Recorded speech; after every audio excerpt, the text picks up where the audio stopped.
Okay. Hello. Hello, everybody. Welcome back. Still getting a little bit set up here. But don't worry, we are going to get into this.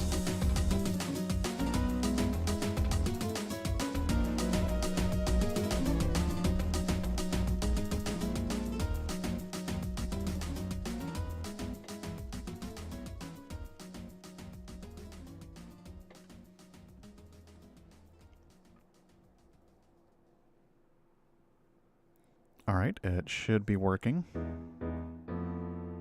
Any minute now.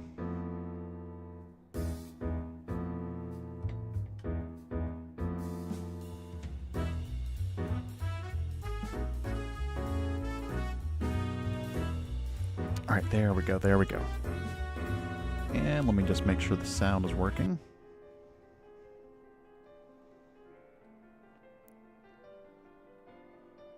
All right. Might just be a little bit too quiet for me, but I don't know about you guys. You should be hearing some piano music. But this is Steins Gate Elite, a visual novel. Well, so this is a port of the PSP version, if I'm correct. Now we're going to start a new game. Now this is a visual novel, for those who don't know, but this is an improved version, in quotes. I say improved because some people don't like this version for whatever reason. But I watched this show and I liked it, so I thought, man, let's maybe give the visual novel a try. And this is not a horror game, so you know, if you're worried about that, don't worry. It's not scary. Well, it is kind of scary, but not in the sense that it's like a horror game. It's more so the concepts. Also, yes, the audio is in English. I mean, the audio is in Japanese, but we have English subtitles, and I'm going to be narrating every little bit of it. So you don't have to worry about missing anything through not knowing Japanese. The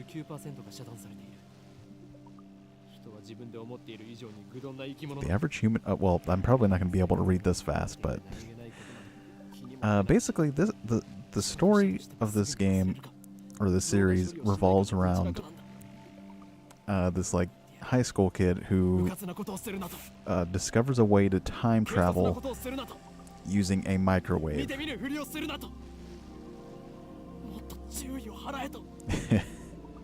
It makes a lot more sense once we actually get into it. Trust me, it'll make a lot more sense. Also, let me know if my microphone is too loud. I noticed the past few streams, my mic audio was a little bit too low compared to the other sound. So I knocked it up a bit. And I'm going to, and I hope it's not like too loud or anything. The voice sounds familiar to you?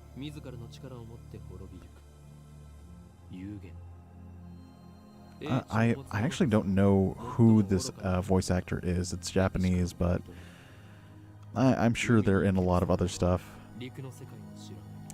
Something I learned is that apparently in Japan, voice actors always stay with their characters. Like if it's the same exact character, they always get the same exact actor.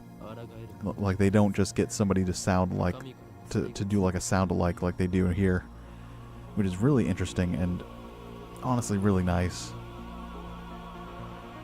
You know, because with certain series that I've watched, it's always a shame that you know, because I'm so used to this character sounding a certain way. Hey, what are you mumbling about? There's no sound from the phone against my right ear. Only silence. I am baking in the summer sun. A bead of sweat slowly slides down my chin and drips onto the concrete. Ocarine. Earth to Ocarine.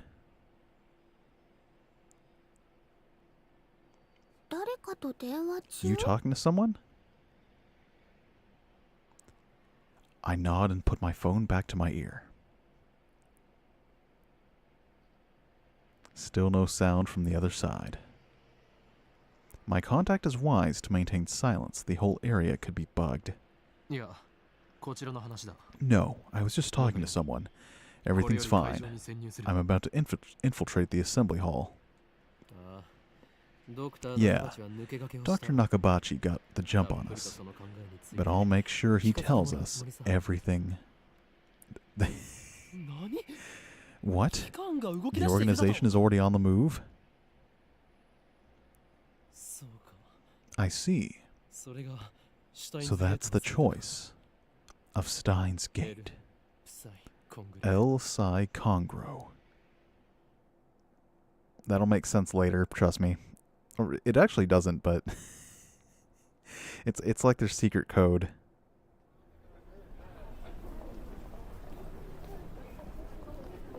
Steins Gate. Some know it as fate. To others, it is the will of God. You could count on one hand the people in this world aware of its true nature. In any case, we should begin the infiltration. I advance towards Radicon, which is just across the street from the train station. Stargate? Kind of? But no, it's Steins Gate, like Frankenstein. Of course, this is enemy territory. I can't just stride through the front door like an average person. I bypass the elevators and escalators and head to the 8th floor by the stairwell. At long last, I make it to the 8th floor. Honestly, I didn't think it would be so brutal. Stargate was a good series. I've only seen the movie. Who was that on the phone? The girl, Sheena Mayuri, immediately resumes our conversation. She followed me all the way up here, and she isn't even short of breath. But probably because she's athletic, unlike you. If I told you, I'd have to kill you. That's a kind of harsh, Ocarine. Oh wow, thanks, Ocarine. Why are you saying thanks? Mayuri is 16, 2 years younger than me. So she's more like a little sister than a typical childhood friend. I've been looking out for her as long as I can remember. I used to hope that Mayuri might become the key to Steins Gate, but now I've reconsidered. I don't want that terrible fate for her. She should live a normal life. That is my present wish. Once inside, we're greeted by a sign reading the Dr. Nakabachi's Time Machine press conference. Ocarine. Mayuri insists on calling me Ocarine, but it's neither my real name nor my code name. It's just one of those annoying nicknames people use. How many times do I have to tell you? Don't call me Ocarine. Huh? But I've always called you that.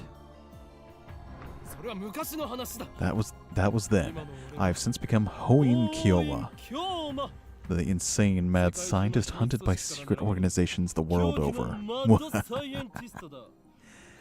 Oh yeah, he's definitely like... Oh, he's a silly guy. But that's too hard to remember. In any case, Hoin Kiyoma is my true name. And besides, it doesn't even sound like Okabe Rintaro. You're weird. Okabe Rintaro may be my real name, but I have rejected it, for it is stupid. And so I also hate the derivative, Ocarine. So, Ocarine, can I ask you something? In in one ear and out the other. What are we doing here? What are we doing here? Wait, you followed me here without knowing why? Yep. We're here for Dr. Nakabachi's press conference. We're standing in the assembly hall on the 8th floor of Radicon. It is here that the conference will be held. Pretty much. Press conference? But where are the reporters? Mayori's right. Considering Nakabachi's notoriety and the topic at hand, I was expecting a larger audience. Could this be the organization working its twisted influence? I thought that Nakabachi was like me, a scientist fighting to overthrow the organization. But this press conference suggests other motives at work. Our enemies won't miss this chance. I'd prefer not to get wrapped up in this mess.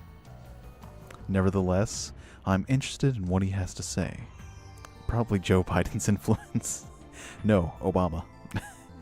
You wrapped something? Is it his birthday too? Keep your guard up, Mayori. I suspect this won't be a normal comfort. I didn't even finish my sentence. Are we under attack?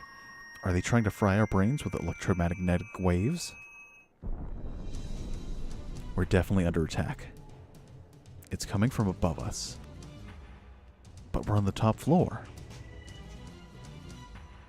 All that's above is the roof. An earthquake? Is it magnitude 2? What does magnitude even mean? Or mean again? No time to deal with Mayori's confusion. Something's not right about this. Feeling uneasy, I bolt out of the conference hall. I run up the stairs to the roof, ignoring the no trespassing signs in my way.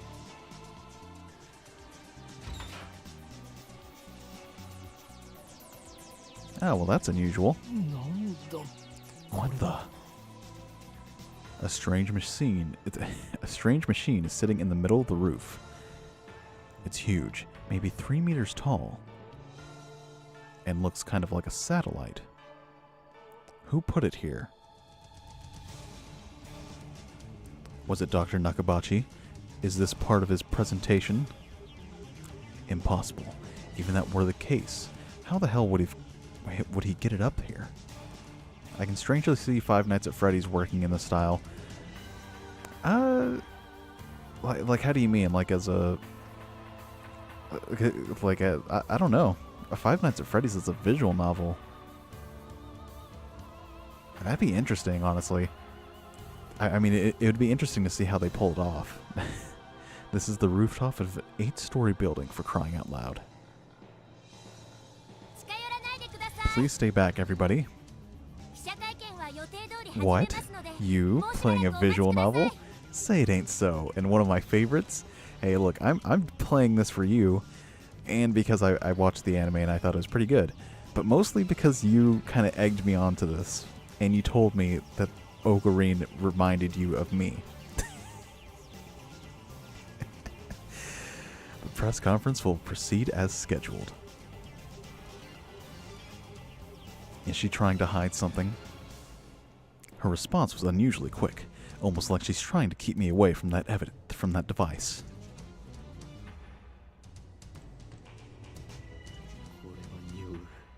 I've got a nose for conspiracies, and this stinks of a cover-up. Just what are they trying to hide? I didn't realize it in the heat of the moment, but the lock on the rooftop door was broken. Is this a result of a mere prank, or could it be the organization at work? Well, as long as it's Organization 13, we don't have to worry about that. As a visual novel where it tells more of a fleshed-out version of the backstory of William Afton or something like that. Yeah, I could see that. I mean, Five Nights at Freddy's has definitely deviated from, like, their usual, like, camera viewing, like, kind of horror game style. So I could see them branching out to, like, a visual novel style. Though the stench of the conspiracy burns at my nostrils, I resignedly returned to the 8th floor. Wow, 2010. The biggest console was like the Xbox 360 and the PS3 or something. No More Heroes was like, had just come out on the Wii or something. I don't know. Mayuri's nowhere to be seen. She's not in the event hall either. They defeated the original horror element several years ago, unfortunately. Yeah, that's true. I find her on the 7th floor. Several capsule toy machines are lined up near the 7th floor entrance. Honestly, Steins Gate 0 is way better, but this isn't bad. I like the OG Steins Gate, but Elite isn't bad. Some scenes are going to lack the emotional impact from the original. Yeah, that's from what I've heard from like the reviews about this game, is that the the animated cutscenes are nice from the anime, but it doesn't capture the original feel, especially because it's using the visual novel's music that don't really fit the same like tone that the anime scenes kind of do. She's gazing upon them with a wistful look. What are you doing? Well, I really want an Upa. Mayuri points to a capsule machine reading Rynet Access Battlers Upa Collection. Nowadays, it's hard to find anyone unfamiliar with Rynet Kakeru. Rynet Kakeru is a popular anime series with its own card game spin-off, Rynet Access Battlers. They even hold international tournaments. Upa is the series' mascot character. It resembles an elliptical egg with limbs sticking out, like some kind of deformed dog. Then by all means, go ahead.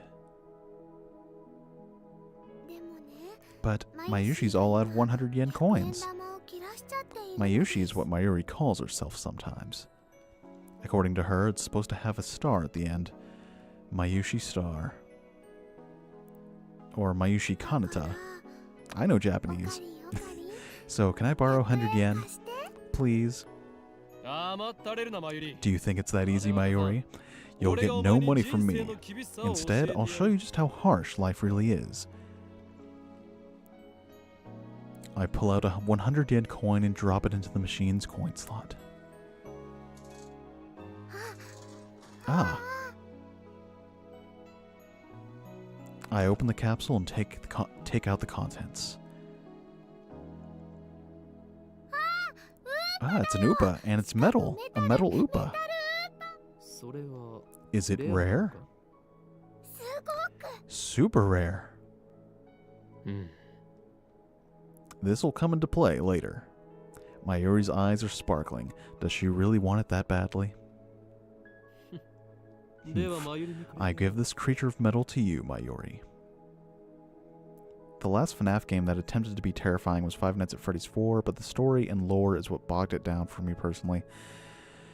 Yeah, I didn't like 4 all that much. It was difficult for me, mainly because you have to like really listen in if you want to like make it past like night 3 or something. Honestly, I don't want it. Really? Are you sure, Ocarine? The name's Hoin Kyoma. Thank you, Ocarine. He's all grumpy. Is she doing it on purpose? Thank you all for coming to Dr. Nakabachi's Time Machine press conference. Sounds like they're starting. Let's go, Mayuri.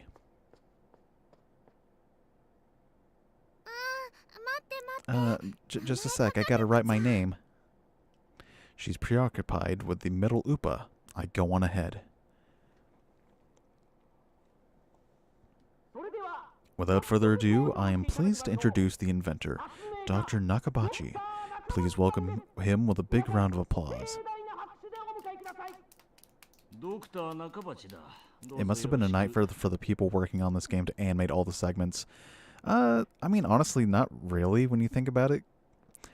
Because, like, all they're doing is just, taking this scene... Like, this is all from the anime. This is not, like, made by the visual novel people. So all they really have to do is just kind of make their lips flap a little bit and just kind of stitch those scenes together. It's honestly a lot easier than you think. I am Dr. Nakabachi. Thank you all for coming. Now then, ladies and gentlemen, allow me to begin with my theory of time travel, the greatest scientific breakthrough of the century. There are about 20 people now, including us. But still no media presence to speak of. So this is the extent of Dr. Nakadochis.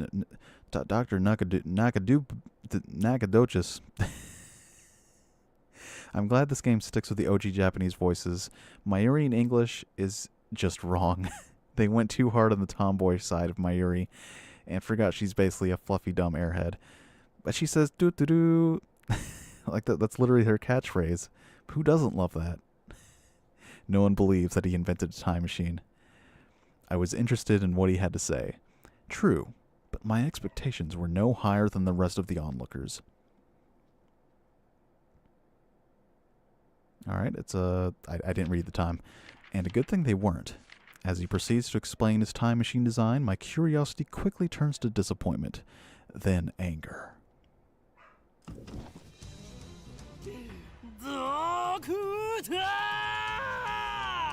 He sounds pretty angry. Do you take us for fools? Who the hell are you? Who the hell am I? Someone who knows you for a fraud. That's who. You stole your theory from John Tidor, and you call yourself an inventor? Someone throw this man out. You're the one who should throw out. We should throw out, Doctor. Have you no shame? You have no right to call yourself an inventor. Shut your mouth, you little pest. Just then, someone taps me on the shoulder from behind. And suddenly grabs my arm. Is it a staffer? Nay, an agent from the organization? Unhand me, you... Huh? Oh, it's Best Girl. Madam Dr. Pepper, I presume. It's a girl about my age. Her face looks somehow familiar. Where have I seen her before? It's Makise Kurisu. We haven't met, but I know her face. A few days ago, my friend Daru showed me a magazine article titled Girl Genius Gives Lecture in Akihabara. The article was about a 17-year-old girl who had just graduated from an American university. Her thesis was even published in a major scientific journal. Suzuha? I beg to disagree. What business could this genius girl have with me? Could you come with me for a moment? Oh, that's okay, Larissa. Thanks. Thank you for showing up, though. I really appreciate it. I don't believe that Makise Kurisu is a staff member at this venue. Which means, no. You're with the organization. Huh? Stop fooling around and come with me. I decided to shut up and follow suit. My outburst has already attracted too much attention. I let Makanko Sapo lead me out of the assembly hall. Try anything, and people are sure to notice. What will your superiors say then? What are you talking about? I just need to ask you something. What makes you think I'll answer? I know how the organization operates. What's with this organization stuff? Instead of answering, I take out my phone and put it to my ear. It's me. I've been caught by an organization agent. Yes, it's Makise Kurisu. She's a dangerous one. No, it's fine. I'll find a way to. I honestly think if they remade FNAF, they would have covered the story and lore of the first 3 games. I don't know. I wouldn't want them to like remake like the whole series. I think, you know, maybe give it like an HD remaster or something with like added visuals or something. I don't know. Just make it look better and play a bit better, honestly, because the first game is difficult for me. What skill? I didn't have time to react. What are you doing? Huh? Your phone's off. Who are you talking to? Your techniques don't work on me, but I'll tell you anyway. That's no ordinary phone. It's designed to deactivate the moment it leaves my hand. Such measures are necessary to maintain secrecy. I know things that could get me killed. This statement was a mere gambit to get my phone back from Kurisu, but it somehow worked. Woo. That was close. So you talk to yourself. Man, she called him out right there. This is bad. Ordinary methods don't work on Makise Kurisu, this genius girl. On the contrary, she's the one psyching me out. Damn. Looks like I'll have to make a tactical retreat. The good old Joestar technique. Passed down from generation to generation. If I can just find an opening. Just when I think I found my moment, Kurisu's gaze meets mine, locking me in place. Her powerful gaze blazes with the strength of will. Such fire. I can't look away. Could someone with such pure eyes really be an organization agent? What were you trying to tell me earlier? Earlier? What are you talking about? About 15 minutes ago, before the conference started. Nonsense. This is the first time we've met. I was with Mayuri and that Upa toy 15 minutes ago. You were trying to tell me something, right? You looked really upset. Is this a trap? It does seem like one of the organization's dirty tricks. But would this girl do something that underhanded? You looked like you were going to start crying any second. Why? Have we met before? I would have liked to seen a remake of the FNAF series based on the story and lore of the first original first 3 games. It would have been unique to see. Yeah, but honestly, I like seeing their new stuff a bit more than just them, like, just remaking the old games again. That makes her even more suspicious. And how do you know my name?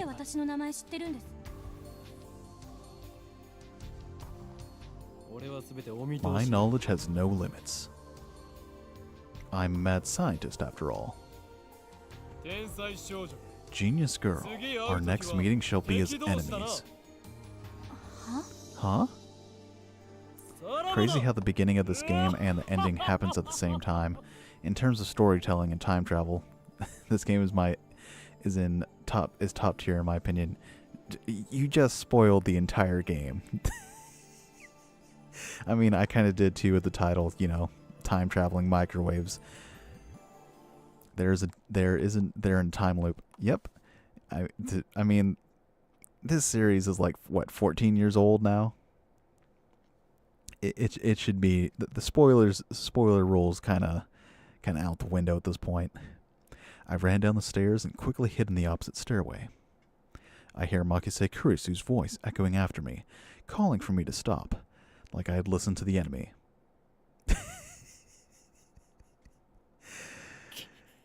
I mean, don't you get it? Everything's a spoiler. Damn the organization, they must be serious if they're sending in an agent like her. But I can't let them capture me yet. My mission was to attend the conference and evaluate Dr. Nakabachi's research, Now that I know he's a fraud, there's no real point in going back. I guess I'll just go home and play Minecraft or something. But wait, aren't I forgetting something important? Oh yeah, that girl. I was trying to prioritize that girl's safety, but I got careless. I'll try calling her first. If she's alright, then I can just have her meet me here. With that thought in mind, I take my phone out and turn it on.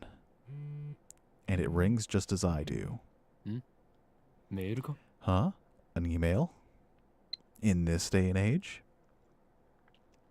It's not just, 3GP files. That takes me back. That is old. Ugh. This would have been set during the time Herobrine blew up in popularity. See, it all comes full circle. It's not just a regular email. There's a video attached.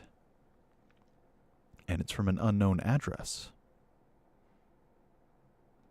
I open the video file with some trepidation. Huh? Is this a prank? Or some sort of Makise Kuriso style attack? Maybe the noise is some sort of make people go crazy frequency. No, wait. I don't remember giving her my mail address, so I'm probably just thinking too hard. I have more pressing matters to deal with anyway. I stop the video and call Mayuri's phone for my address book.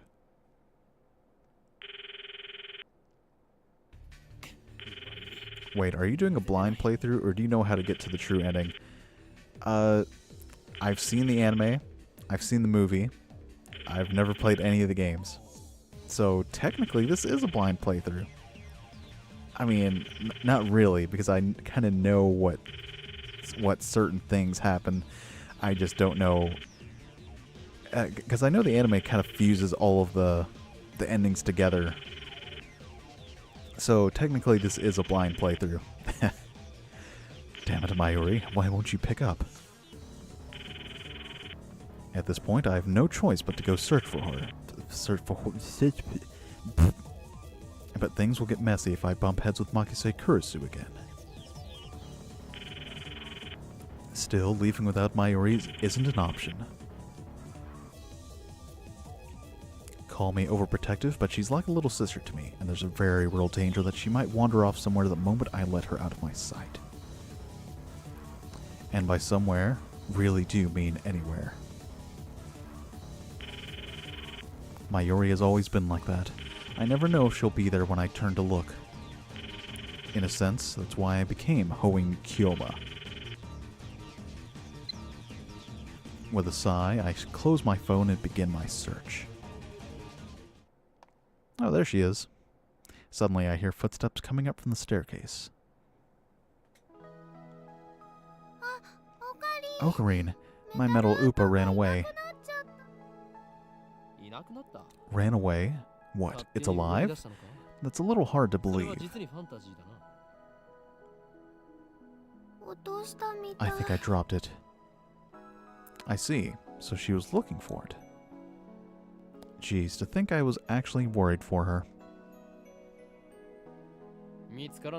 Forget about it. You can always get another one. No way. Metal Upas sell upwards of 10,000 yen online, you know? Jeez. This was also the same year that Justin Bieber's Baby came out. So you're screwed. The choices you make with your phone determine the endings, and the true ending is super precise with the choices you make. Oh boy. Well, that toy was worth that much? Think, Mayuri, where did you drop it? I don't know, that's why I'm looking. And even if we find it, you can't sell it, okay? That 10,000 yen will fund my research. I said you can't sell it. It even has Mayushi's name on it. Thus begins our search for the metal Upa. Oh, there, she did the thing. Doo-doo-doo, Upa, come out, wherever you are. Mayuri tries calling its name. I don't know if she truly expects a response. By the way, Tuturu is Mayuri's catchphrase. It means... Actually, I've never bothered to ask what it means. Anyway, the metal Oopa is nowhere to be found.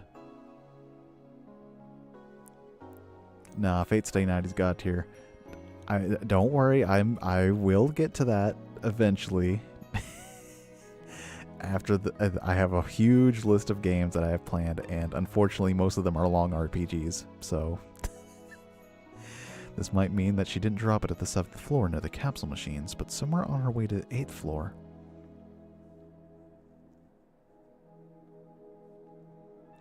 There's also the possibility that it was pilfered by someone who knows just how much a metal Oopa is worth.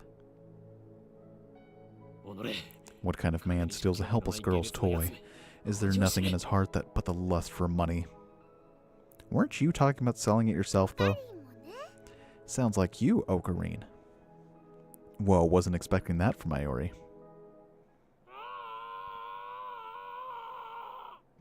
Man, sounds like someone had Taco Bell. What was that?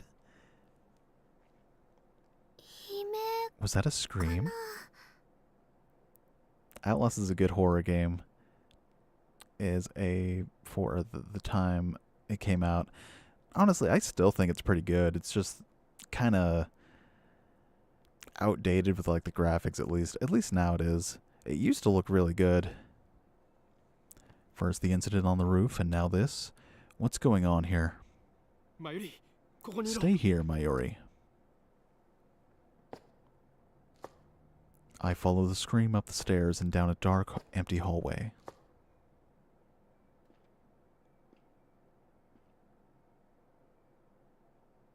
I'm pretty sure it came from around that corner. And there, through a conspicuously open door, I see it. There's something on the ground. Motionless. I recognized her clothing. Some strawberry jam. That's unusual. What was it? It can't be. What? Makise Kurisu. The impertinent genius girl I just fought with 30 minutes ago. Is now face down in a pool of bright red strawberry preserves. She's dead. No. But why? I want to run away. And I ran so far away. Only main downside to Steins Gate is the story doesn't really get going until you get hours into it with a certain person's death. But hey, I think we're up to that point though. But most of this game at the beginning is slice of life drama. She dead. This is wrong. There's no other explanation. Someone killed Makise Kurisu. Who would do such a thing? There's no one else here. I need to get out of here. Now. I rush down to the 7th floor to grab Mayuri.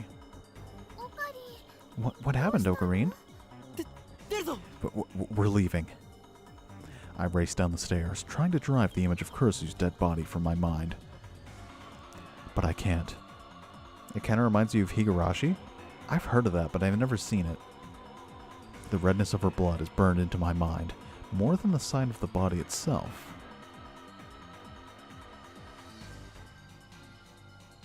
Is this what it's like? When I realized that she was dead, I felt chilling terror and a surge of nausea. But that was all I felt, fear and disgust.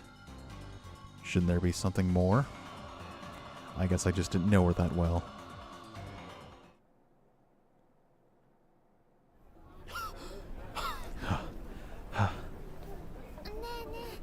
Hey, what happened? You look really pale.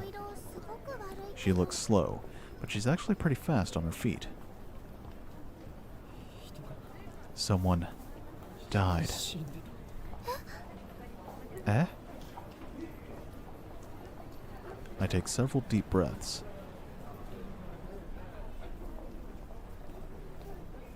color of that blood still stains my brain, but I've calmed down a bit. Makisa Kurisu is dead, and I don't know who the killer is. Perhaps it is Yoshikage Kira. Sirens in the distance. I guess an ambulance will be here soon. Then the police will arrive, and this area will become a crime scene. But for now, the crowds milling through Akihabara have no idea what has happened. Everyone is going about their business as usual. The never-ending research for electronics, moe, and... I'm sorry, what?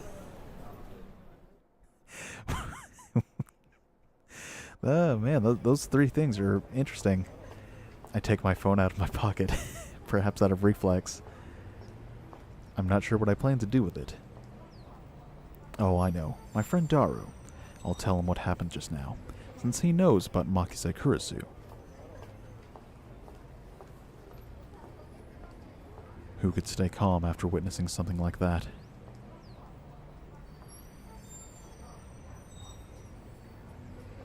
I have no idea who did it. I don't even know for sure that it was a stabbing.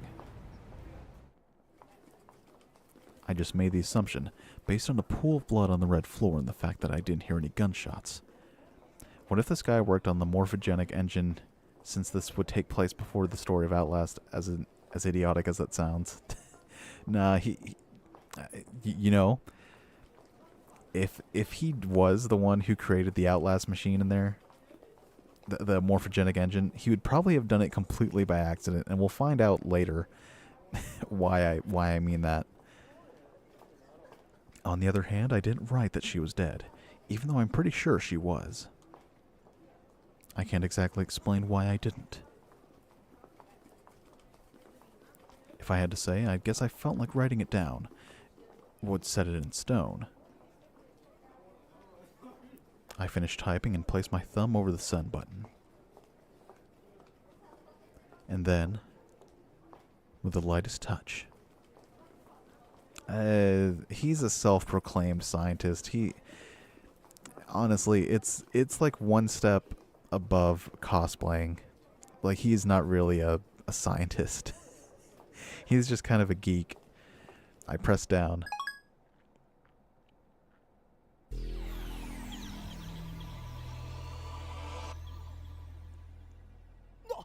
What?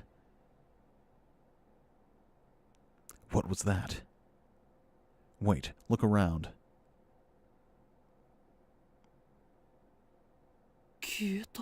They're gone. Summer break. 12:54 p.m. Akihabara. Chuodori, a 3-minute walk from the station.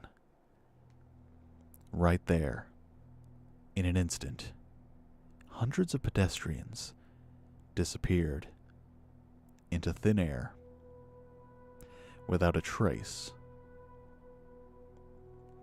Is this a dream? Am I hallucinating? I don't know. But they're gone. I saw them vanish with my own eyes. With my own 2 eyes. What is with this liminal space setting? It'll make sense later. I stood there, alone, in the completely empty Akihabara, speechless and petrified. I look around, but no one is there, not even Mayuri. I start to run through the uncannily empty streets of Akihabara.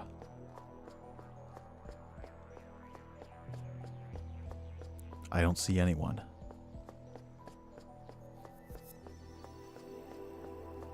Not so much as a single sign of life.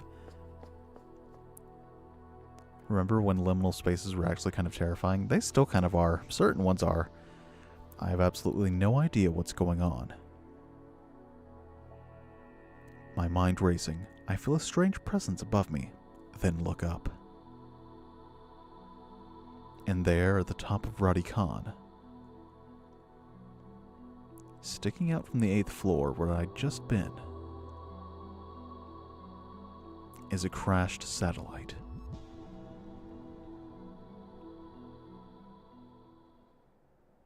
Yeah, we'll just have to find out about that later, huh? Oh boy, is this like the intro?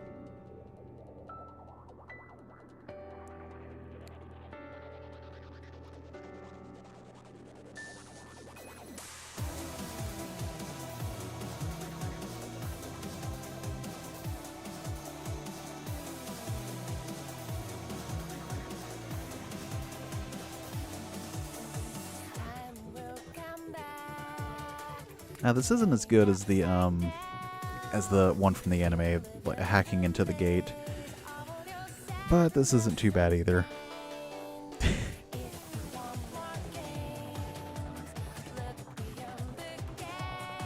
But yeah, oh boy.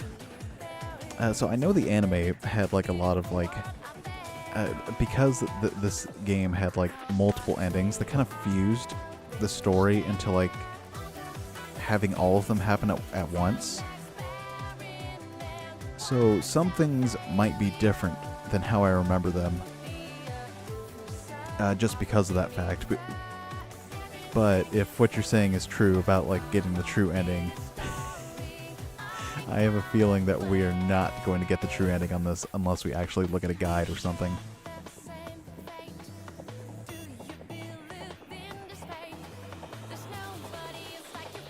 I remember when the backrooms were actually a novel concept until the content farms got their hands on the idea and completely ruined it. Yeah, honestly, like, do you know how many backrooms games are on Steam? At least 4. And honestly, they're really not all too great. Like, it's really just become like kind of like SCP. It's like oversaturated.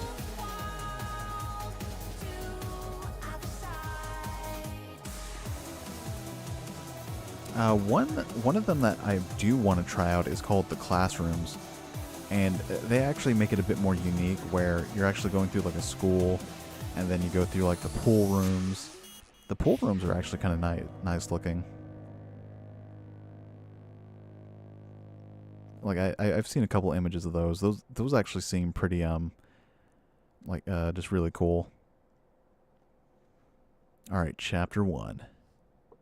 I don't know how many chapters there are, but I don't even know if we'll be able to finish this, depending how many.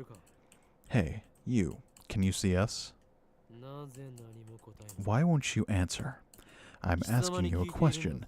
Yes, you on the other side of the monitor. Humph. Your silence only strengthens my hypothesis. I suppose that, from your perspective, it appears that we are the ones inside the monitor. But that's where you're wrong. For it is you who are inside. Your reality is nothing but lies and shadows. Naturally, that includes you too.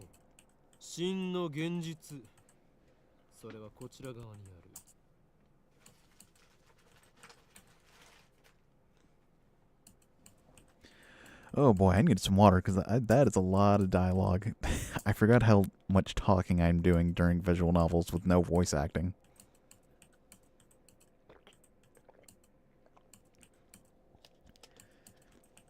This is your daily reminder to hydrate. True reality is on this side of the screen. Don't believe me? I don't blame you. Few are those who can handle the truth. But no matter, I shall speak in simpler terms, easy enough for even you to understand. This is the Future Gadget Laboratory, located in the Akihabara district of Tokyo. We call it simply the Lab. Our purpose is to shatter the system and plunge the world into chaos. Really? You shouldn't do bad things, Ocarine.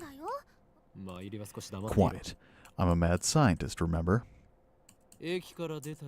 From the station, head down Chuodori until you reach Suehirocho Station.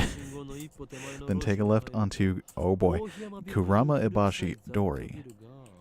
In the alley before the traffic light, you'll find the rundown Ohiyama building. The lab is on the second floor. On the first floor is a store of ill repute called the Vtuber Workshop. You can't miss it. It deals exclusively in CRT monitors of all things. Can you imagine? Even in the heart of Akihabar's electric town, the demand for CRTs is practically non-existent. I find that hard to believe. Nowadays, everyone wants a CRT. But the proprietor of the Vtuber Workshop, Tanuji, is also the owner of the building. That's how he can afford to maintain his ridiculously niche hobby shop, even as land value continues to rise. For a minute, I thought he was breaking the fourth wall. He kind of is. That's how he can afford. He may seem a rough sort, but he's no match for my charisma. Now the entire second floor is mine for next to nothing. I digress. The Future Gadget Laboratory is currently experiencing a severe shortage of manpower. We welcome dedicated scientists from all fields to apply. At present, our researchers are... Ocarine. You gotta say my lab mems, not researchers. Our lab mems, laboratory members, are 3. I am the founder of the Future Gadget Lab. Lab mem number 001, the insane mad scientist, Hoin Kyoma. Ocarine is cuter though. Next, we have our resident cosplayer and only female member, Lab mem number 002, Sheena Mayuri. This is just a LARP. Absolutely. 100%. Call me Mayushi. I like making costumes more than wearing them. And last, we have our resident super hacker, Lab mem number 003, Hashida Itoru. Stop calling me that. It's super hacker. Duh. Here at the Future Gadget Laboratory, we devote ourselves to the art of invention. For details, see our lab's homepage on myspace.com. Is he a Reddit atheist? He's definitely like a Redditor. Like he definitely like looks at like advice animals on Reddit. Our top priority, of course, is to develop weapons for the war with the Dark Dominion. But that research has spawned a number of offshoot inventions. In fact, that's all it spawned. What? Our arsenal oops. Like in that tennis manga, right? I get it. No, it's the number of earthly desires and mortals. You @channel junkie. What is that supposed to mean? And I thought I told you not to interrupt me when I'm talking. Yeah, I wouldn't want to interrupt you talking to yourself.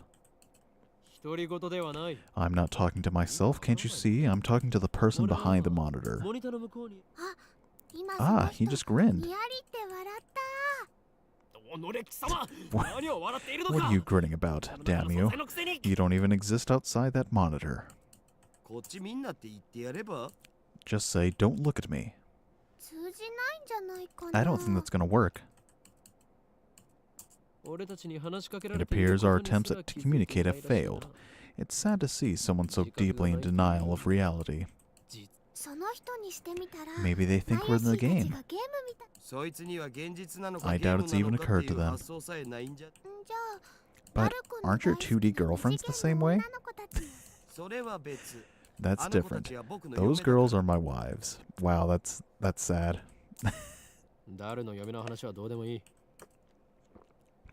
Nobody cares about your hair. But Mayushi touched upon a very interesting theme, you know. What if we're actually just characters in a game? And any way we can know for sure? No. Come on. Such questions are meaningless. Our time is better spent thinking of ways to destroy the system. Nice chunibyo, bro. I step back from the monitor. Displayed on the screen is the ugly cute character Alpaca Man. Oh, it's just like Seaman for the Dreamcast.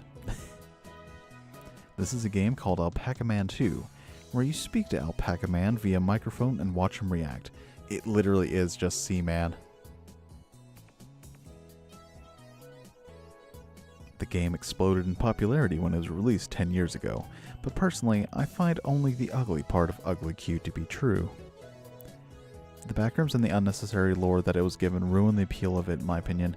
The only backrooms thing that tried was Kane Pixels. I bought it yesterday, 500 yen used, headset included. I turned to Daru with a menacing glare. Shut it, Haka. I'm no Chunibyo patient. I am Hoin Hyoma. That's your character's name, right? Oh, Daru, your communication skills are beyond repair. I'll have you know I got a ton of offline meets, and I'm always the life of the party. This fat, bespectacled guy is my brother in arms, and right-hand man, Hashida Itaru, nickname Daru. He has 2D wives on whom he cheats with 3D maids. I don't agree with his preferences, but to him, anything's fine as long as it's moe. So he's just like Travis Touchdown. He's the reliable and skilled partner who brings my ideas to fruition. Despite his insistence that software is his forte, he shows remarkable aptitude with hardware as well. Ow, the needle bit my finger. This ditzy girl's in charge of the lab's official costume division for women, and today she's working on costumes at her leisurely pace. Unfortunately, I have no idea if the costumes are well made or not because I don't know what the characters are supposed to look like. Why does the Future Gadget Laboratory need costumes for women? It doesn't. The truth is that Mayuri is completely useless. Still, there's no way I would ever kick her out. After all, she was the first one to join the Future Gadget Laboratory. I still remember the day Mayuri first came to the lab. It was spring. She said to me, "He's the quintessential Redditor." Mayushi is Orkarin's hostage. I belong here. Wow, don't tell that to people. To me, her offer was my salvation. So, did Alpaca Man say anything? Nope, nothing. The human-faced alpaca inside the monitor was completely unresponsive. So unresponsive you'd think the game was bugged. Wow, satellite dishes. I have not seen those in ages. Damn antisocial alpaca. Huh? The TV makes a sound like it's shorted, and then the screen goes blank. I change the channel. Nothing. Check the power cable. Nothing. Whack it again. Nothing. I guess it's broken. Damn. This crummy TV is on lease from the Braun Tube workshop downstairs. It's probably just old. You made Mr. Alpaca angry. Damn. I'll have to get it repaired later. I turn off the TV and look out the window. I can't stand the humidity of Japanese summers. Blessed by a slight breeze blowing through my window, I gaze out far out into the horizon. It's like the Max Headroom hijacking. I close my eyes. What naturally comes to mind is that impossible scene I saw an hour ago.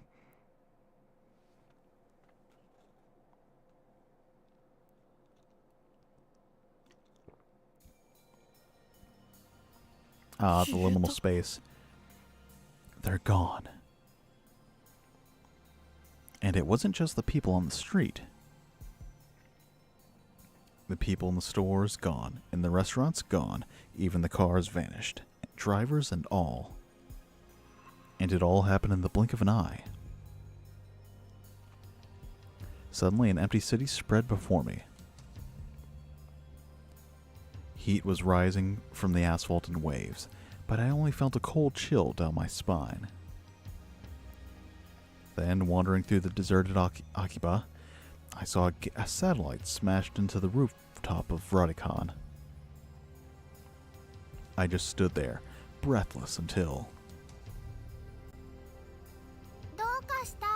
Oh hey, Dr. Pepper. What's wrong? Mayuri's voice brought me back to reality. Mayuri hadn't disappeared. Everyone disappeared just now, right? Huh? You saw it too, right? Just now, before our very eyes. Did you see it, Mayuri? You saw it, right? Huh? I didn't see anything. You didn't? You saw nothing? Nothing at all. There were people here a second ago. Weren't there?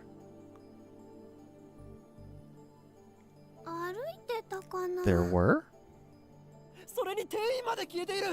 Even the store employees are gone. That's impossible by any measure. Is the Makise girl like CC or C2? You're talking about that girl from Kojios, I think? I don't know how that girl is. I don't remember that show very well. I just know he could like mind control people with like that bird in his eye or something. I mean, we'll see how she is later. So, I don't know.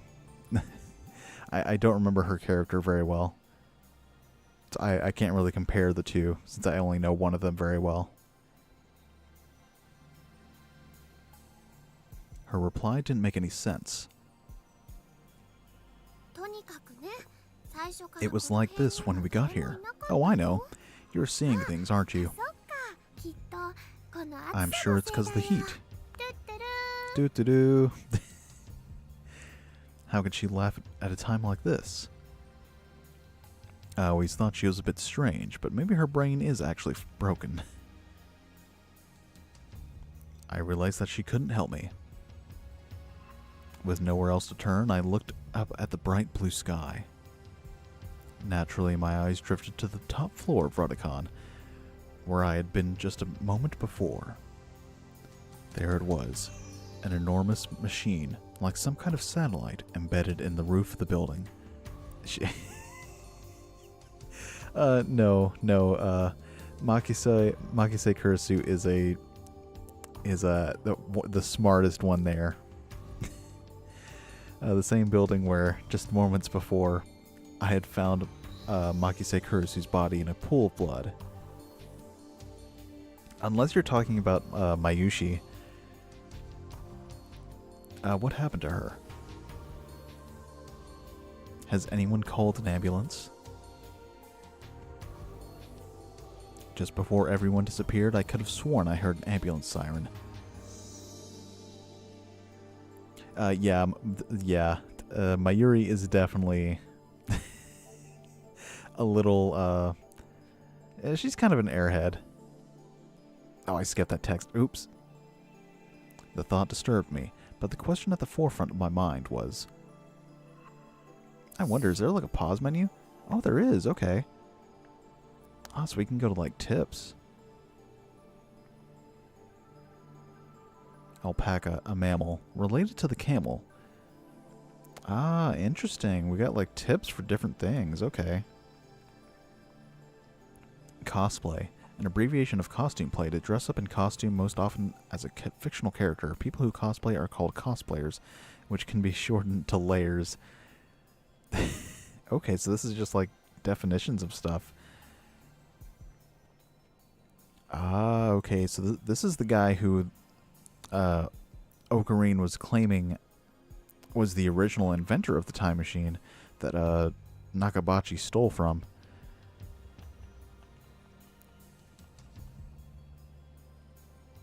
A female character in an anime game or manga.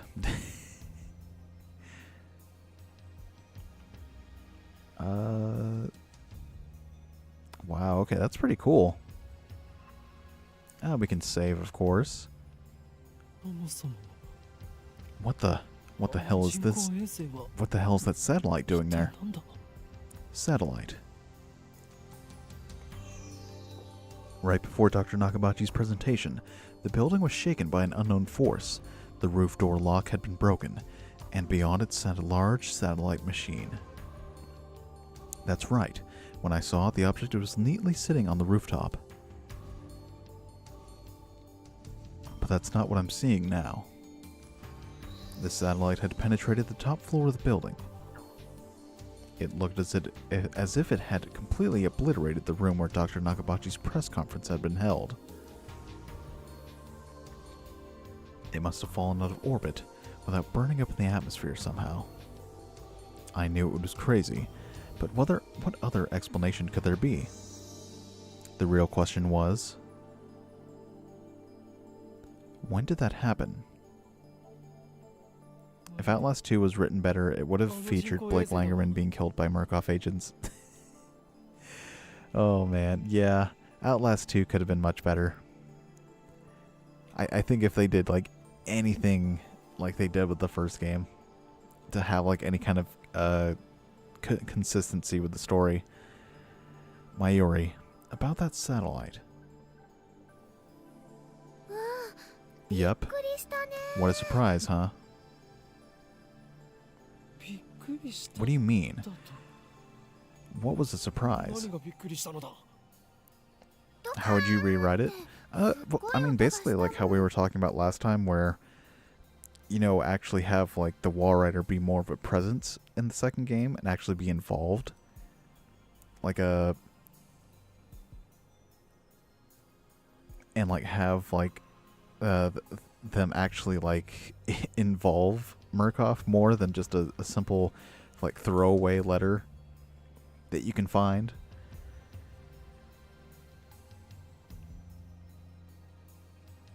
It certainly did make a sound, but I don't think it was a kaplow. I'd say it was more like zoom, like the roar of an earthquake. Did that satellite fall out of the sky? Did it? Do you think any aliens were on board? Had I lost my mind? What I had seen didn't match at all with what Mayuri was saying. Suddenly, nothing seemed real. Had I dreamt it all? I caught the attention of a policeman trying to cordon off the scene and tried to tell him about the stabbing of Makise Kurisu, but no one got stabbed at Rudicon, he annoyedly insists. What? How could he say that with such certainty? We were escorted up to UPX and released. There were people at UPX, like usual. And that brings us to the present.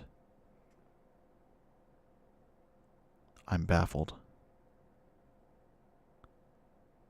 Did the whole hour since the beginning of Nakabachi's presentation really happen? I check online for any news. The net is buzzing about the mysterious machine that crashed into Rudicon. Nobody has mentioned anything about the disappearance of hundreds of people from Akiba streets, nor about Makise Kurisu's murder. It's all a mystery. A mystery? I see. So that's it. This is all an elaborate cover-up by the organization. Their influence has corrupted local law enforcement, which means our entire government may already be under their control. My God. But they underestimated me, for I am not so easily played. One day, I will expose their deeds and put an end to their reign. Having come to a satisfactory conclusion, I take a bottle of Dr. P, my favorite soda, from the fridge. I can't remember if in the anime they actually had like Dr. Pepper like named specifically, or if they just keep it as Dr. P. But it is implied that it's Dr. Pepper. I mean, if it wasn't obvious enough. I myself am more of a Pepsi fan. In fact, actually, hold on. Let me see if I can.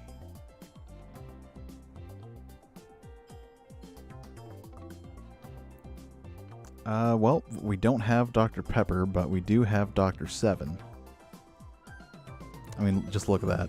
Here, this should be. let's just put this like right here. There we go. Also, I'm surprised no one has mentioned the egg on my head. You know, I kind of put this there as like, maybe if I put it there, someone will notice it. It's like, no, you guys didn't say anything. This joke is ruined. So we're going to just get rid of that. There we go. Let's center myself more a bit there. And let's put the Dr. Seven right here.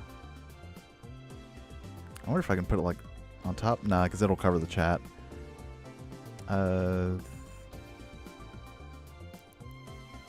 Here, let's... I don't know. It's pretty big. Oh, there we go. Okay, that's fine. There we go. That's... that's perfect. My favorite soda from the fridge. Elixir Intellectualis. A drink fit for a genius. Cola's better.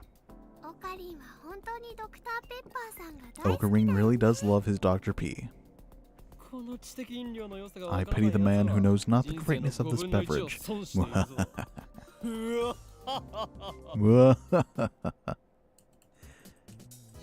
Step through the curtain, dividing the center, and you'll enter the heart of the Future Gadget Laboratory, a top-secret development room restricted only to lab members. Personally, I'm not fond of this cheap curtain. I often dream of replacing it with an airlock, but our research budget is already scraping the bottom of the barrel. Besides, what's important isn't money. All of the windows here are weather-stripped with packaging tape, so it's dim and hot, almost like a sauna. I've been wanting to buy an air conditioner for the lab, but there's no money for that. We're currently accepting donations. I watched a video on Outlast 2 by Thoughtless Rabbit Holes in which he explained how the bad guys were pretty much just Master Blaster, Samara Morgan, and a psychopath trans woman. Wow.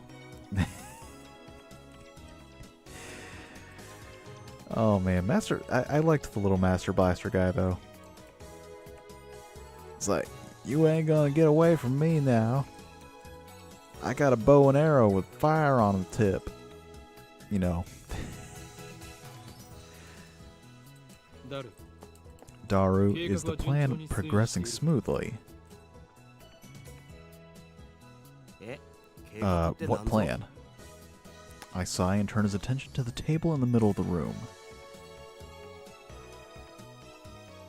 Sitting majestically on top of the table is a commercial-grade microwave oven. It's significantly larger than the newer home models. Nick Tremblay and Laird Byron were their names. Oh yeah, Nick and Laird.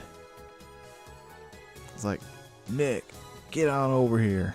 I gotta ride on your back and shoot from this vantage point on your back.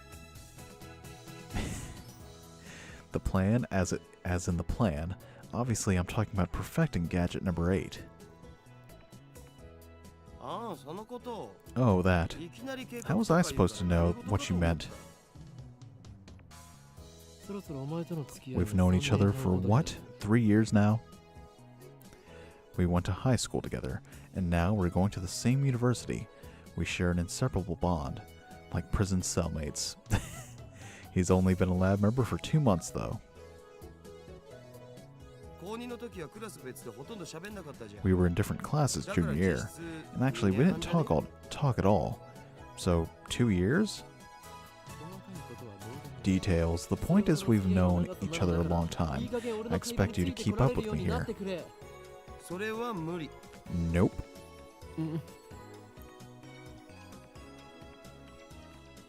Man, all I wanted to do was have one of those cool cryptic conversations where we talk about the plans and preparations and other important sounding stuff, but no one knows what it means except us. So, are we any closer to figuring out what's wrong with gadget number 8? Not yet. So far, the Future Gadget Laboratory has completed a total of 8 inventions. As I explained to Alpaca Man, the lab's primary goal is to develop weapons from the war against the Dark Dominion, led by the organization that rules the world from the shadows. At present, we haven't completed any inventions of that sort. On the contrary, we haven't even figured out what we should make. But along the way, we have managed to create some ingenious future-ish gadgets as a byproduct of our research. It is a fundamental truth of science that great inventions are often created by accident. In other words, serendipity. So far, they total 8 in number. Gadget number 1, the Bit Particle Gun.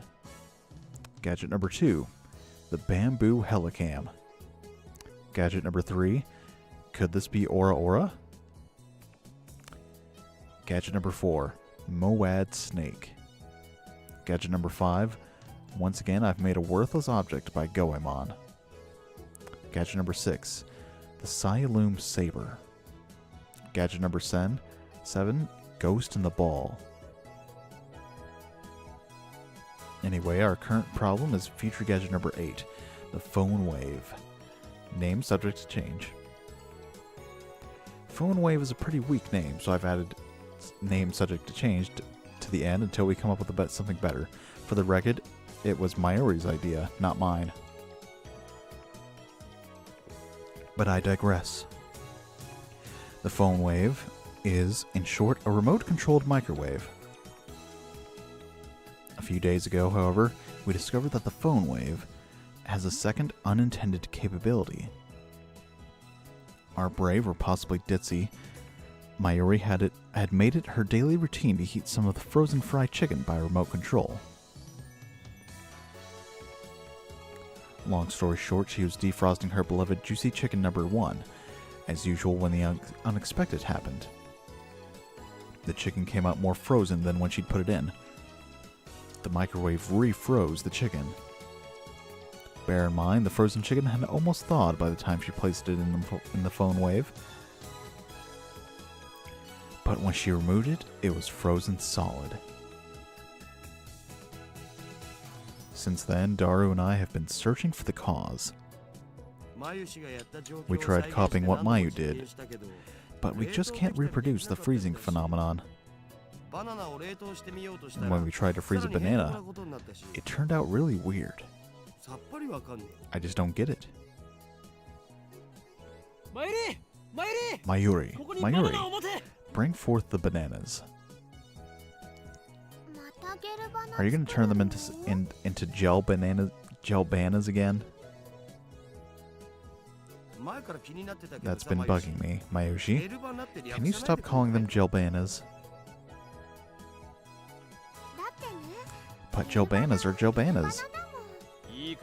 Whatever, get moving. Why do you have to use the whole bunch? It's a waste of food. I take the bananas from Mayuri and stick the whole bunch into the Phone Wave. Your stinginess could cost us the battle with the organization. That's fine with me. Mayushi always buys the bananas, and now Mayushi can't eat a single one. Next time, we'll only do one banana. The Phone Wave is simple to use. It's a microwave with a phone taped on. The number is already in my address book, so I just need to call the Phone Wave. I waste no time. The call connects in an instant. Hello, this is the Phone Wave. This is the voice of Mayushi Guidance, the system Daru programmed to operate the phone wave. Do you hear Mayushi's voice? Be quiet. I'm trying to listen. You can operate the timer from this menu. After pushing the pound button, please enter the heating time in seconds. For example, press number 60 for 1 minute. For 2 minutes, press 120. Entering the command properly will cause the phone wave to function like a normal microwave. Instead, we're going to deliberately mess up and enter 120 pound.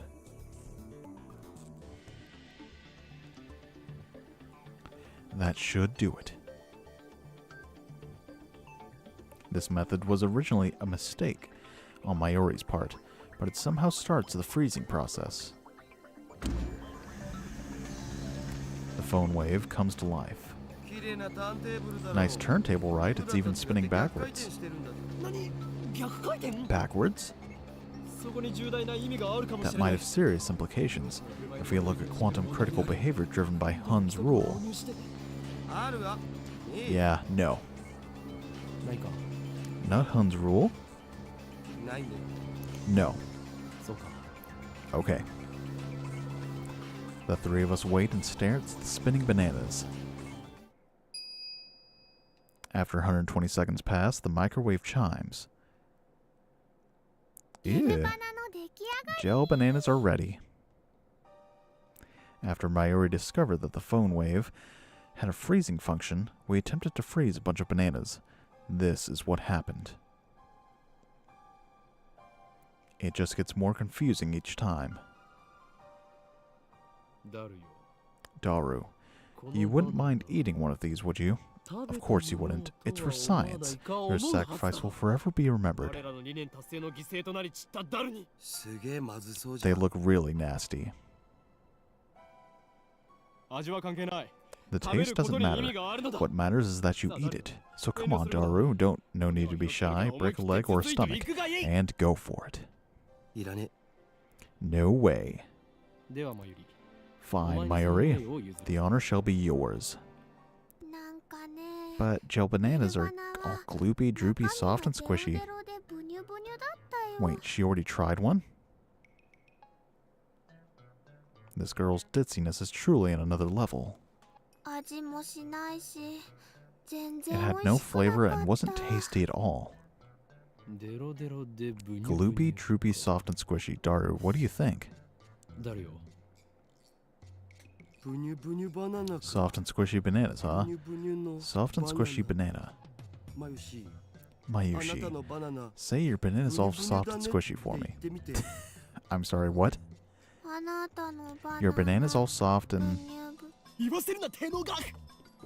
Don't make her say that.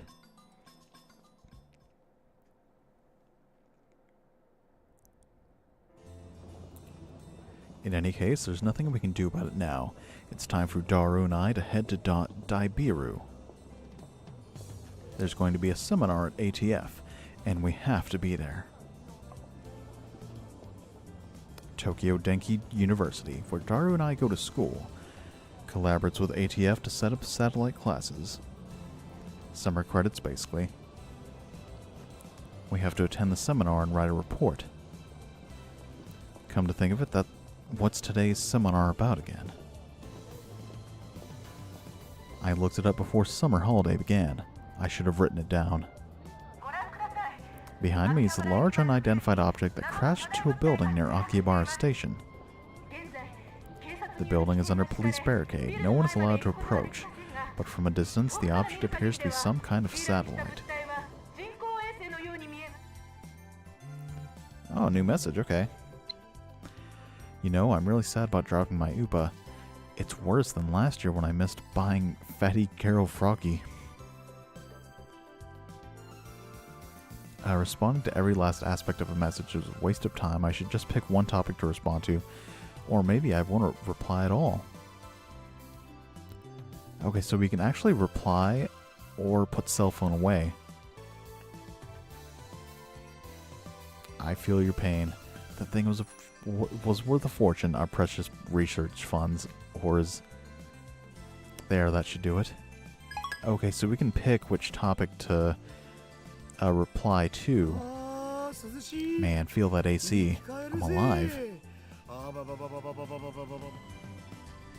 Unlike the lab, Daibiru has air conditioning, making it an oasis for poor students like us. Yet another reason for our diligent participation in the seminar. About the phone wave, I might have found our answer. You know, that thing is really annoying. I won't give in that easily. Even if no other lab members use names subject to change, I will carry on until the day we decide its true name. Now's not the time. So, what's your latest ridiculous theory? What do you mean, ridiculous? My genius brain considers every possibility, even those a lesser mind would say break the laws of nature. Don't you dare call that ridiculous. So basically you're just pulling stuff out of your ass. You can't call that science. Tuh. Stop interrupting me. At this rate, I'll never get to my point. Daru, I have a hunch that the phone wave may be the key to opening Steins Gate. How's that? Steins what? You lost me back at ridiculous, man. Let me share my revelations about the phone wave. Damn you. My brilliant ideas will clearly find no purchase with Daru. Time to change the topic. So you're telling me you have no interest in checking out Radicon? I won't get to see anything anyway. Besides, most of the info's out on the net already. There's more than 100 threads on @channel. It's nuts, dude. But when I ask him if there's any information about Makise Kurisu on the @channel, that again? What do you mean again? I mean, you sent me that email like a week ago, right? I sent you an email? Don't be ridiculous. I saw her dead just 3 hours ago.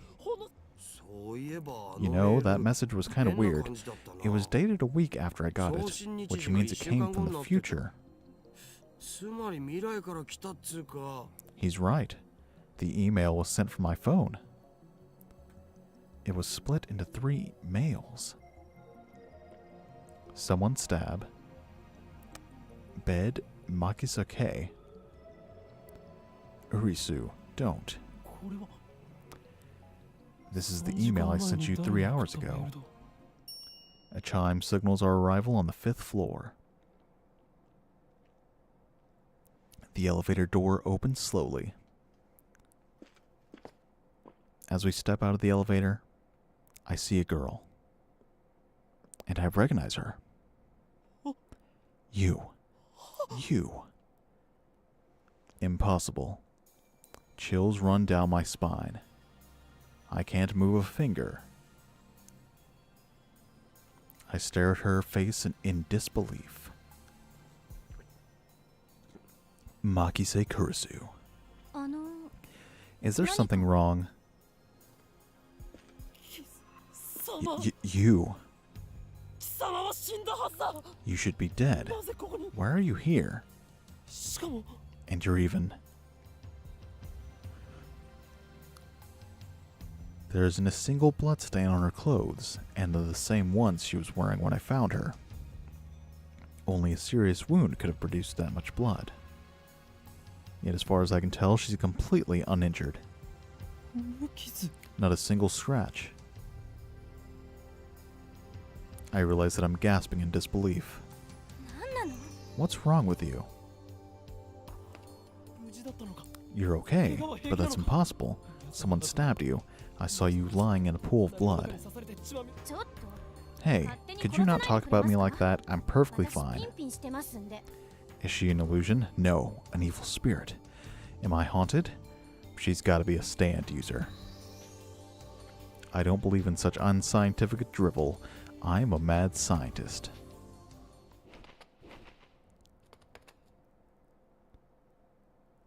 Feel silky. Quite the cuticles. Substance. She has substance. Of course she's not a ghost. How silly of me. Her skin's so soft, so alive. Dead bodies don't feel like this. Not that I've ever touched one.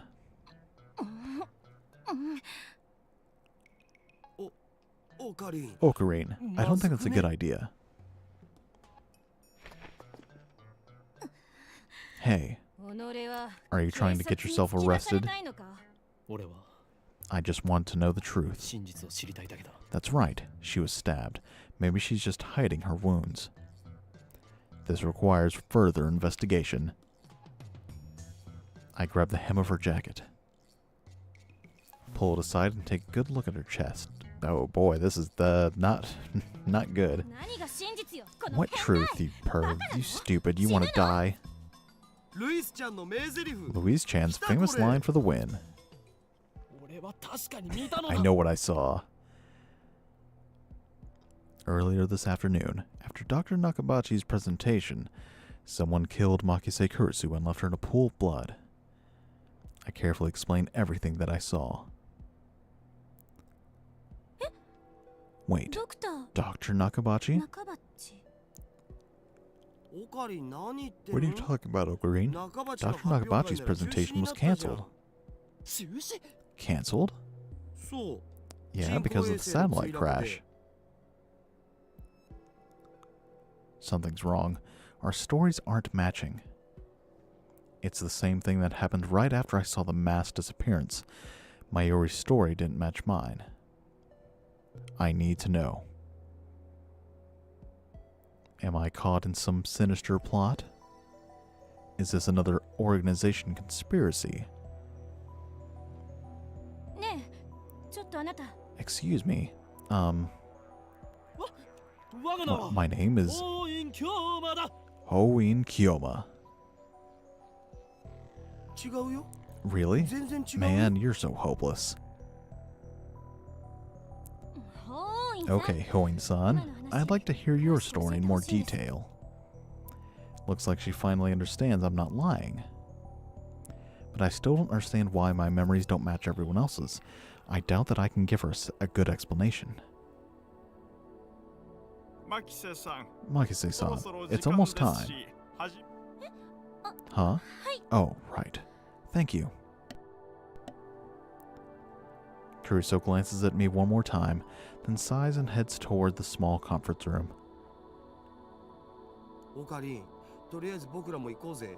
We should go too. Go where? To hear the lecture? Duh. Ah, that. Did she come to attend the lecture too? Strange. Why would the girl genius, Makise Kurisu, need to attend a lecture like this?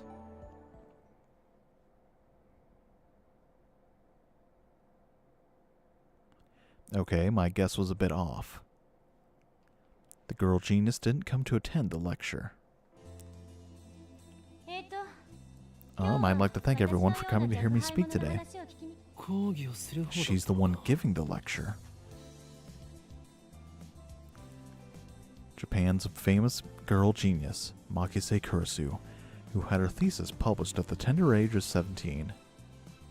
According to Daru, she turned 18 a few days ago. I first heard about her when Daru pointed her out in a Gossip magazine article. It's my first time giving a lecture like this, so please forgive me if I'm a little nervous. The audience is pretty mixed. It's mostly students like us, but there's also a couple of professors. And Kurisu just gave me a sharp look. What did I do? When I stare back at her, she quickly looks away. Humph, I don't care if she's a genius or whatever. I still don't like her. She may have these people fooled with her timid girl act, but I learned at Radicon how cunning and aggressive she really is. Even if her murder was some kind of hallucination, my judgment of her character is still correct. For today's lecture, I've been asked to speak on the subject of time travel. It's not really my area of expertise, but I'll try my best. Time travel. Oh ho. Let me start by saying that time travel is an absurd concept.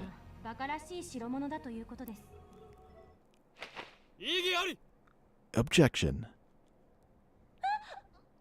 What? It's presumptuous for you to claim that time travel is absurd. Ocarine, you magnificent fool. An ATF staffer entered the room, ready to kick me out, but Kurisu stopped him. Perhaps I got too carried away. Okay, it's fine, I guess. It'll be easier to talk in a discussion format. Thanks to her proposal, the event staff refrained from escorting me out. She sounds a little pissed, but let's not mind that. But before that, please listen to my thoughts on the subject. Scientists have proposed many theoretical models of time travel, but there are 11 in particular that bear mentioning. What are the major theories of time travel? I have heard about the cosmic string theory, at least. Neutron star theory, black hole theory, light speed theory, tachyon theory, wormhole theory, exotic matter theory, cosmic string theory, quantum gravity theory, cesium laser theory, elementary particle ring and laser theory, Dirac antiparticle theory.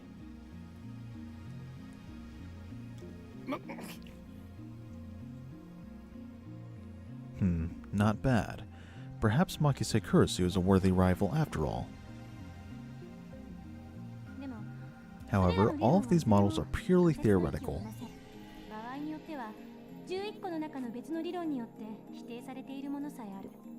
Some of them even contradict each other. Well, what if someone comes up with a 12th model? Right. Well, it could be contradicted by the 13th model now, couldn't it? Accursed girl. I didn't expect that she'd twist my question and use it against me. All of a sudden, I can feel everyone's eyes on me. It's risky to be conspicuous, so I probably shouldn't get too carried away. By the way, time travel to the future is available to us right now, according to Einstein's special theory of relativity. For example, let's say someone were to go to Haneda Airport and board a plane headed to Okinawa. Upon arrival, that person would be about 100 millionth of a second further into the future than I am. What does that mean? According to the special theory of relativity, time moves slower for objects as they approach the speed of light. For example, if you could run it near the speed of light, you could reach a point where time only moves half as fast as for you. If you were to keep running at that speed for 24 hours, 48 hours would elapse in the rest of the world, meaning you would jump one day into the future. Understand Hoin Kyoma? Why are you singling me out? Then what about going to the past? Going to the past is possible right now. Take a look at the sky at night. You can see the light from tens of thousands of years ago, can't you? Well, I was just getting started. Let's say we wanted to make a machine that could physically transport people through time. What would we need? There's a lot of scenes in this game. Oh yeah, this is just chapter 1. The anime is only like, I think 24 episodes long, so it is probably a little bit shorter to watch that. Because this visual novel does like expand on a few like inner thoughts that the characters have, so it kind of stretches it out a little bit. best candidates for this are cosmic strings and wormholes. A cosmic string is a string-shaped theory, or crevice with extreme mass. A string-shaped crevice. That must be how they enter our universe. But do cosmic strings really exist? The crevice is about as wide as an elementary particle, and at least as long as the diameter of a galaxy. It has immense mass, so it distorts space-time. If you were to travel through that distortion, you can make a full circle around the string in less than 360 degrees. In short, you can do something resembling a warp. This is called a space-time angular deficit. I am understanding none of this, by the way. This is all like super science, like physics. When you pass through an area of angular deficit, transit time becomes 0. Now we apply this to a cosmic string moving at near light speed. According to the special theory of relativity, time will flow slower for the cosmic string in relation to its surroundings. In other words, you will arrive in the past after transit. If you use 2 cosmic strings, you can do a space deficit jump. If you loop back to your original location, you can return to the same time you started revolving. And that, roughly speaking, is time travel by means of cosmic strings. By the way, just so nobody misunderstands, cosmic strings are not the same as superstrings. Now then, you need 3 things in order to travel to the past with cosmic strings. Yeah, don't worry, this is not supposed to make sense. In fact, I don't even think most of this is like real theories. First, the cosmic strings themselves, 2 strings to be exact, by the way. They are hypothesized to exist only where the universe was first formed, so they might be a little bit hard to find. Second, you would need the energy required to make them move at near light speed. How much energy do you think you need to accelerate something as long as the Milky Way to near the speed of light? I'm pretty sure it's a little more than 1.21 gigawatts. I'm pretty sure that was in Back to the Future. Third, you need a spaceship capable of reaching these cosmic strings and returning, with the time traveler alive, of course. What do you think, Hoenn-san? Care to take on the challenge of cosmic stream time travel? Like that's even possible. And why the hell is she addressing me? Looks like Hoenn-san doesn't want to take the challenge. In that case, let's consider wormholes. They may be a little more realistic than cosmic strings. By the way, Hoenn-san, do you know what wormholes are? Since I've been challenged, though, I can't leave the question unanswered. It's like a shortcut through space, right? Yes, that's correct. There are 2 wormholes joined by a tunnel. No matter how far away the wormholes are, the transit time through tunnel is always 0. But oh no, there's a problem. The wormhole tunnel suffers from supergravity and collapses as soon as it opens. So we need something to negate the effect of gravity. So-called exotic matter, a substance with negative mass which repulses other matter. Negative mass, huh? Is it something that floats if you leave it on the ground? Maybe not. I can't even begin to imagine what it would be like. Say that the wormhole tunnel is being squished by an invisible fist. In order to pass through, you need something that could oppose my fist's grasping force so that I can't squish anymore. If you stabilize the tunnel with exotic matter injection, instantaneous travel between wormholes becomes possible. To travel through time, however, takes a little more effort. For example, let's say there's a wormhole entrance here in Akihabara, and the exit is in Los Angeles. First, we send the wormhole in LA all the way to the end of the universe at near the speed of light. And once it's there, we yank it back to LA. How? According to the special theory of relativity, time slows down for objects moving at the speed of light, meaning the hole that returned to LA would be further in the past than Akihabara hole. So now if Hoin-san jumped into the wormhole, he'd arrive in LA several years before he left. However, this still can't be called true time travel. It only seems that way. This is called the Urashima effect. The important part is to return to Akihabara from LA through the wormhole once more, since the transit time is 0. Hoin-san will return to Akihabara several years in the past. Time travel complete. The prerequisites for wormhole travel are simpler than the ones for cosmic string travel.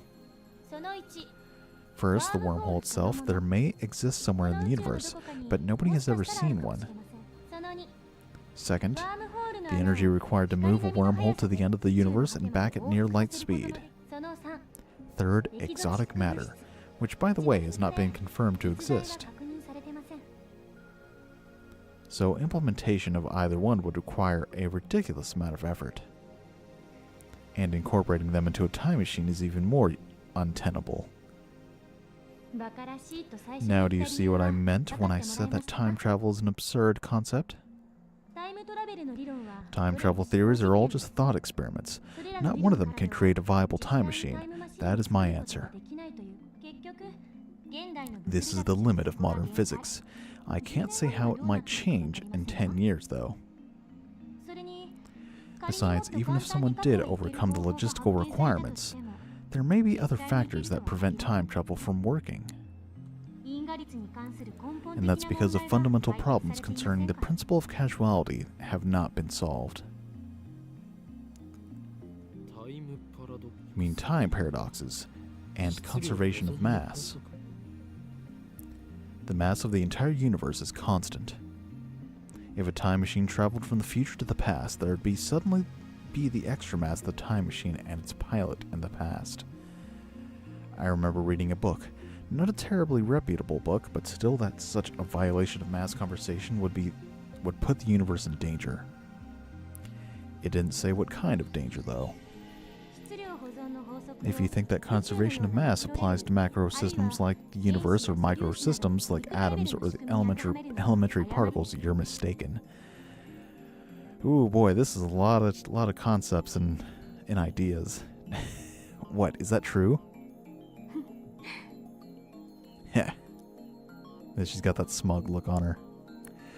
She's laughing at my reaction. That little... Gah, how mortifying. Conservation of mass only applies to chemical reactions. It doesn't hold in modern physics at all. Then what is the problem?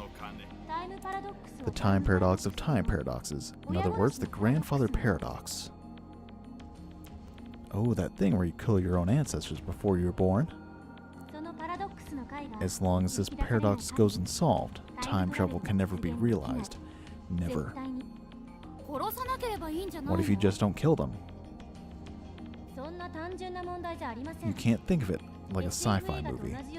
It's not just about your family tree. There are far greater dangers than that. Really? It doesn't seem that dangerous.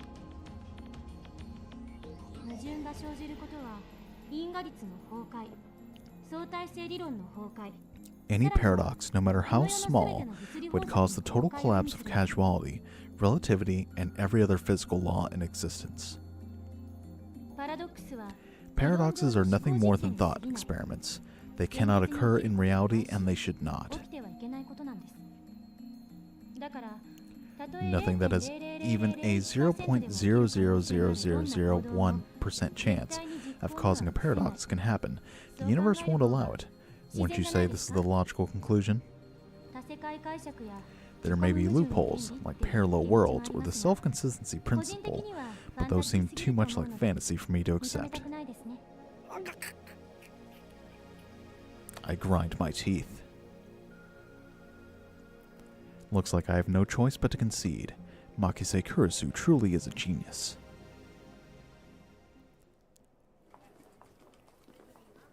I ended up listening to all of Kurisu's lecture at ATF. After the two time travel theories she introduced at the beginning, she explained the rest with equal eloquence. She seemed a little nervous at first, but that quickly changed as she spoke. By the end of it, it was an impressive lecture, so impressive that you wouldn't think it was an 18-year-old's first time. She did well to respond to my malicious questions with sarcasm. She's got guts. Wait, why am I praising her? Leaving that aside, I saw Makise Kurisu dead. And yet she's alive. My memories don't mesh with reality.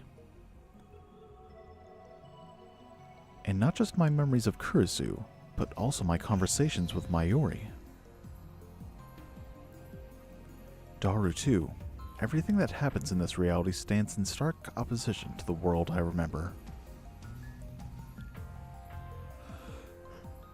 Everything would be solved if I just told myself that what I saw was a dream, an illusion. It never happened.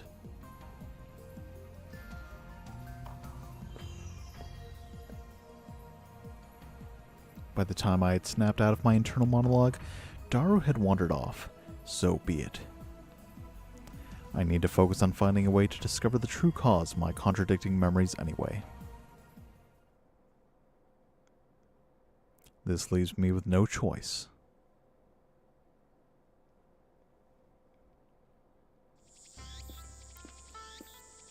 Alright.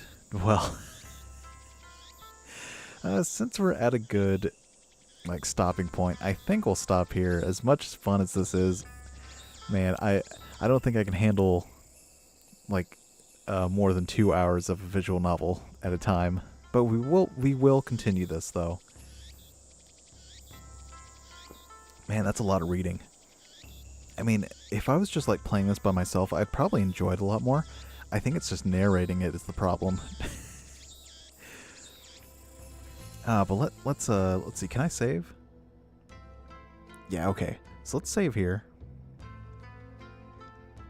There we go. Time travel paranoia. But before I end things off here, I want to announce a couple things actually. First, let's go to the end screen. All right. So, my model's on a weird situation. There we go. Let's get rid of the doc. Let's put the Dr. 7 right here. There we go. And here, let's cover this up. Oh, I can't. Well, that sucks. All right, so first up for Friday, this coming Friday, we have more Resident Evil 3 Nemesis, the remake. It might actually be the finale. I'm not sure. I think if we go for the same amount of time we spent during the first stream, we might be able to finish it. For Saturday, we're playing a brand new game, Marble It Up Ultra. It's a platforming game where you play as a little marble, just going from one point to point A to point B. It's pretty fun. It's physics-based too. And then third, for Sunday, yet again, we're continuing the Pokemon Emerald Randomized Nuzlocke Challenge. We're going to hope Celebi can take us all the way to the top of the champion and beat the game. Or maybe I'll lose the challenge because I run out of usable ones. We'll just have to find out, I guess. But with that... Oh, wait a minute. I have one more announcement. Because Mario Kart World is coming out in June, supposedly. I have heard that there's been delays. Hey, Octodegan, you're kind of at the end of the stream. I apologize, but it's always nice to see you regardless. But I want to announce we're going to be doing a Mario Kart marathon where between now and the release of Mario Kart World on the Switch 2, I'm going to be playing every single Mario Kart game that I can realistically play for stream. So that'll include Mario Kart for the Super Nintendo, Mario Kart 64, Mario Kart Double Dash for the GameCube, Mario Kart Super Circuit for the Game Boy Advance. I'm going to try and play Mario Kart DS. I can emulate it, but I don't know if it would work well. But we can always check it out. I don't know if I can play Mario Kart 7, because that's a 3DS game, and I don't have any way to emulate that. Maybe if I get a second webcam, I could like point it at the screen, but it won't look good. So we might skip that one. Mario Kart Wii, and then we'll finish off with Mario Kart 8 Deluxe, where I will be joined by a very special person who may or may not be in the chat at the moment. We are going to be playing every track for Mario Kart 8 Deluxe in celebration of the Mario Kart World game that will be coming out in June. But yes, Octodegan said that they would be happy enough to join me for that. So when we eventually get to that game, they'll join me and we'll play every single track in the game. All 48 of them. If they want to, of course. But with that, have a good rest of your week, guys. I'll see you guys on Friday. Thanks for watching. I know this one was pretty boring to watch compared to my other stuff, but I wanted to check it out at least for myself. So, thank you very much. Have a good night, everybody. And see you next time. Bye.